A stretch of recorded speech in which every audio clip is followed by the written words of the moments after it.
นี่แหละชีวิตคนหานะน้องนุ่งเอ้ย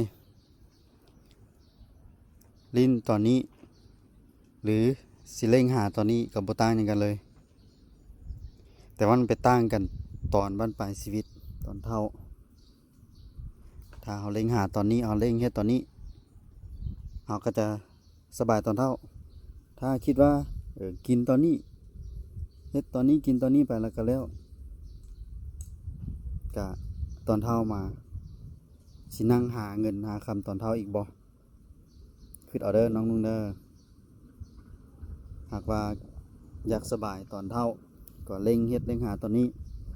แต่หากว่าอยาก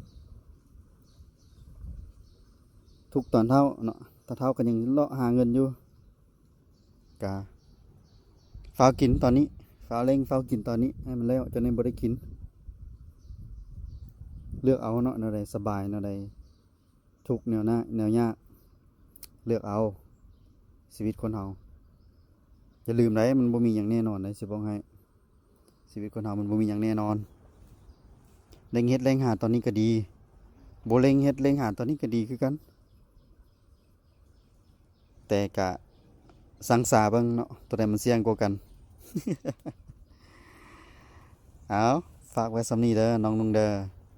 พากันคิดเอาเฮ็ดเอาความสบายของคนเฮามันก็มีนำกันหมดนั่นแหละสบายสบายตอนนี้เลยสิสบายตอนเฒ่า